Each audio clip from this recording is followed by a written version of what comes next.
इकडनं कोण ओव्हरटेक करतोय मूर्खा.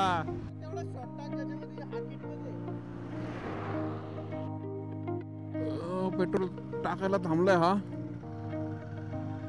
परत युटर्न मारून जातोय पेट्रोल पंपावरती आम्ही. त्याच्या गाडीत पेट्रोल नसेल मे बी. आमच्या गाडीत आहे अजून, आपल्याला टाकायची गरज नाही आहे.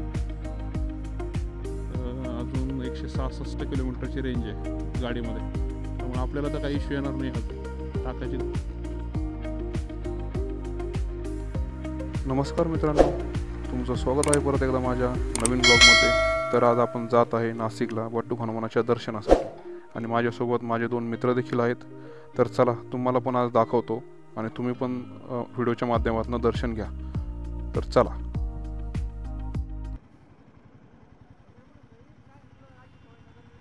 अरे यार चला लवकर, फुल टाइम पोहोचो. काय बी चालू असतं भाई तुमचं. मग आता तो चालवल ना गाडी, चल ना बस ना. तो काय चालत येत नाही का त्याला गाडी?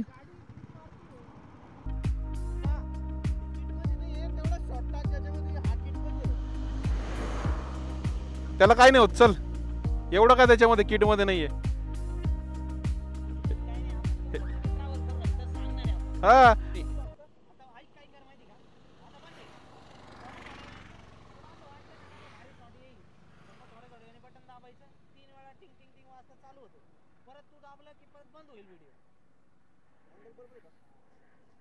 अँगल ठीक आहे, सरळ ठेव फक्त. त्याला बिचारायला अजून गोप्रो वापरायची सवय नाही आहे ना त्याला गोप्रो. तर तो विचारतोय की कसं क्लिक करायचं, कसं हे करायचं. होईल सवय हळूहळू सगळ्यांना. अजून आम्हालाही नाही आहे सवय एवढी. याच रोडनी संगमनेरला बंद आहे ना, मोठे ट्रक जायला बंदी आहे, त्यामुळे इकडनंच जातो सगळ्या मोठे मोठे ट्रक.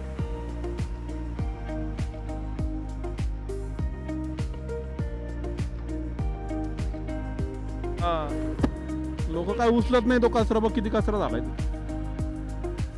आता शिर्डीला हे चालू आहे ना, दत्त जयंतीला दिंडी असते ना, जाता इकडनं. निमोन आहे 10 किलोमीटर. निमोन नंतर न येईल डायरेक्ट नांदूर सिंगोटे. नांदूर सिंगोटेच्या ब्रिज खालनं आपण राईट मारला की मग आपण नाशिक पुणे हायवेला लागू, कनेक्ट करू तिथं. आणि आपण निमोनमध्ये आलो आहे. हे पण खूप चांगलं गाव आहे. पहिले खूप वेळ लागायचा कारण की असे नॉर्मल रस्त्यामुळं. पण समृद्धी महामार्गामधनं तुम्ही नॉनस्टॉप जाऊ शकता आणि खूप वेळ पण तुमचा वाचतो.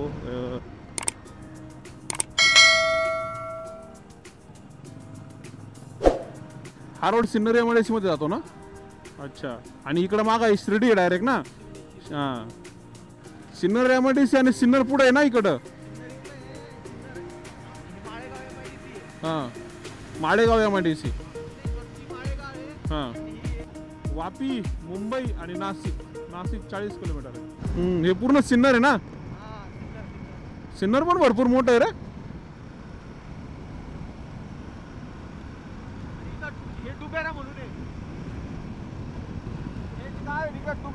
शिवकालीन गाव एकदम जुनं गाव आहे का?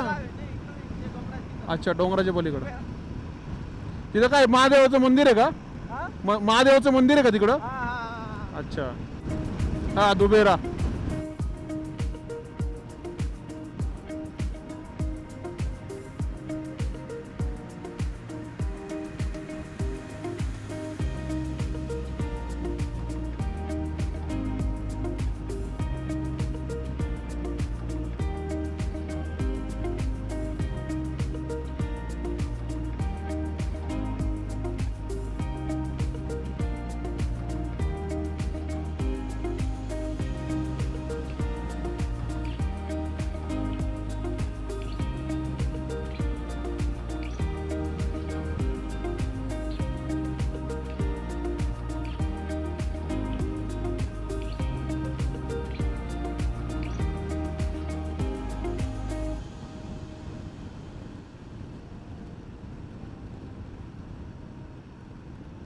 खाली ना कोटी हायवे. हा कोटी हायवे डायरेक्ट कोटी मुंबई हायवे म्हणतात. मुंबई हायवे. हा, अच्छा. मुंबई हायवे, सिन्नर मुंबई हायवे का इथं खाली? हां, हे पूर्ण सिन्नर आहे ना? सिन्नर चांगला मोठा आहे रे गाव. सिन्नर म्हणलं चांगला मोठी सिटी आहे.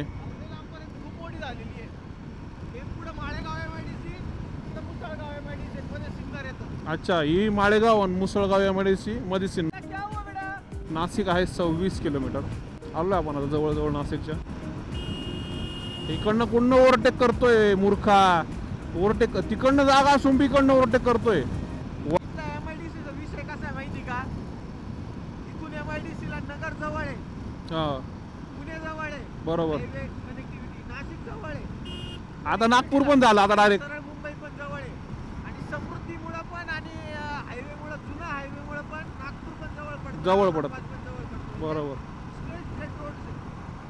त्याच्यामुळं ह्या एमआयडीसीला खूप महत्त्व आहे.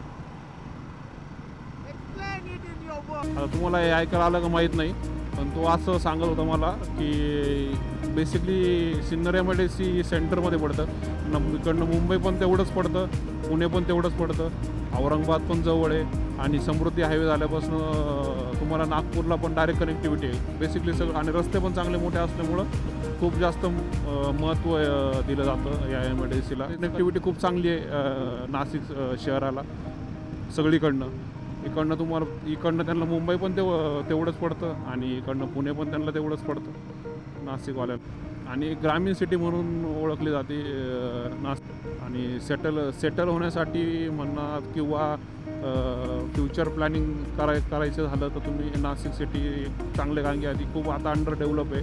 जसं पुणेमध्ये खूप जास्त ट्रॅफिक झाली आहे, पुण्यातले प्रॉपर्टीचे भाव पण खूप जास्त वाढतं. नाशिक सिटी सध्या सगळ्यात बेस्ट आहे सेटल होण्यासाठी. आणि इकडनं तुम्हाला फिरण्यासाठी पण खूप सारे स्पॉट आहे. इथं ज्योतिर्लिंग आहे जवळच नाशिकपासून. तुम्हाला सोला वाईन्स पण फिरण्यासाठी चांगलं आहे. परत इथंच पंचवटी पण आहे.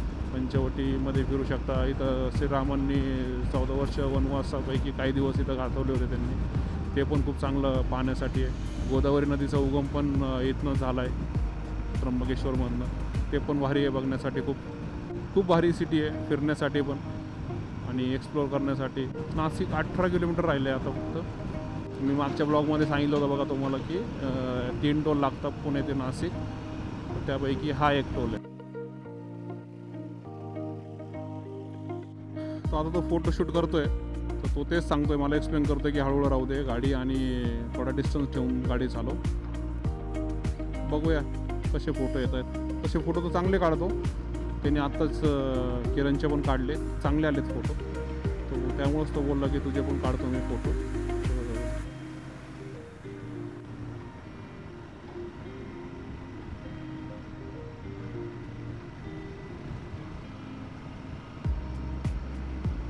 हे काही अजिबात करू नका तुम्ही.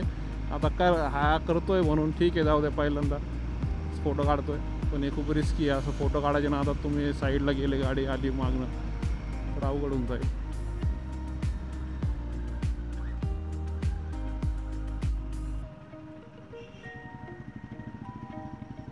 अरे बापरे, खूप मोठे मोठे स्पीड ब्रेकर आहेत बापा इथं. अरे काय करताय पोरा हो, डायरेक्ट आडवी सायकल लावली आहे भाईंनी. नाशिकमध्ये आपण बघा अशा प्रकारे एंटर केलं आहे. तुम्हाला दिसेलच हा खूप जुना पूल आहे, उड्डाण पूल नाशिकचा. आणि खाली ह्या साईडला माझ्या लेफ्ट साईडला नाशिकचं रेल्वे स्टेशन आहे. इथंच खाली जवळ लगेच हे बघा, इथं रेल्वे स्टेशन तुम्हाला दिसत असेल. रेल्वे पण चालली आहे. हे रेल्वे स्टेशन आहे नाशिकचं खालचं पूर्ण नाशिक रोडचं.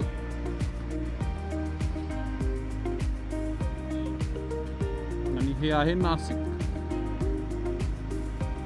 आपण आता डायरेक्ट दर्शनाला जाणार आहे. मी तसं तुम्हाला पहिले सांगितलं की दर्शन करण्यासाठी आलो आहे आम्ही बटूक हनुमानचं. पहिले डायरेक्ट दर्शन करून येणार, मग ललितच्या घरी जाणार आहे. तर पहिले डायरेक्ट जसं आलो आहे आता तसं पहिले दर्शन करूया पहिलं आणि मग पुढचं बघू. थोडा वेळ आराम करून मग रात्री किंवा 4-1 वाजेपर्यंत, आता 1 वाजला ना, 4च्या आसपास निघणार परत पुण्यासाठी लगेच आजच. आणि आपल्या ट्यूबलेस टायरवरती अजून पण काही अपडेट आले नाही आहे आपल्याला. पहिले बोलले होते लोक की शोरूमवाले की 1 डिसेंबरपर्यंत येऊन जाईल, पण अजूनही काही सांगितलं नाही आहे त्यांनी. तर तेच एकदा ट्यूबलेस टायर आले म्हणजे आपलं एक टेन्शन हे होऊन जाईल, मिटून जाईल. पंचर वगैरेचं काही टेन्शन राहणार नाही परत. मामाने तर लईच लोक पकडलेत, 4 व्हीलरच पकडतायत, चेकिंग चालू आहे जोरात नाशिकमध्ये. तर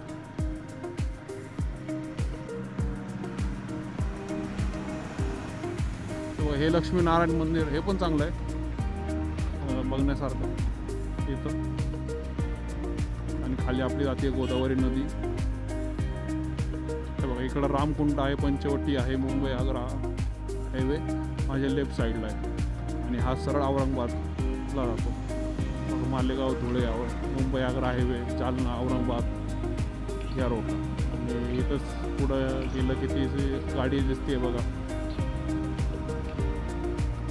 इथनं आपण राईट मारला की आपलं पट्टूक हनुमान मंदिर जवळच आहे. इथनं पाटी दिसते तुम्हाला, पट्टूक हनुमानाची पाटी पण आहे. तर तुम्हाला जर कोणाला यायचं असेल अशी पाटी लावली आहे.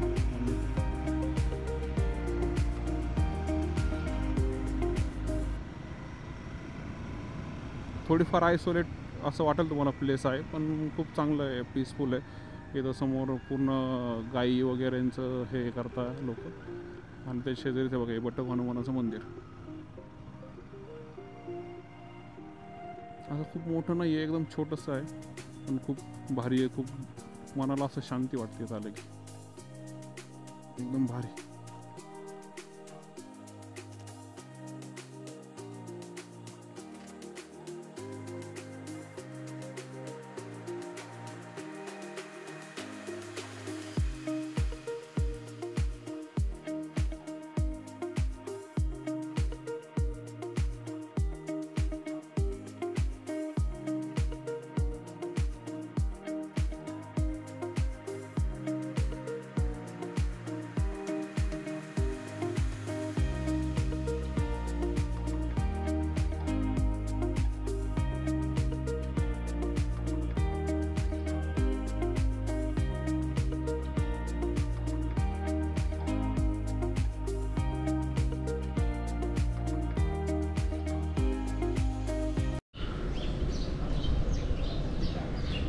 इधर आके ही है क्या, ये कल आने कल आने वाला है। कल बोला मेरे को मैं आता हूँ हमारा जिक्र, मैं बुलाया उसको आ जाओ। कल भी शायद मैंने उसको फ़ोन किया था, लेकिन शायद एंगेज बताया कि व्यस्त बताया, उठाया नहीं सब। इसका भी चल रहा है हार्ट का।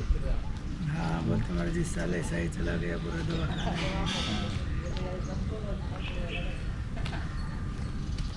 माता जी को लेके आया तो उसके बाद नहीं आएगा। हाँ शादी हुआ तो बिजी हो गया अभी। हर कोई का चेंजेस हो जाता है, बहुत होता है बहुत।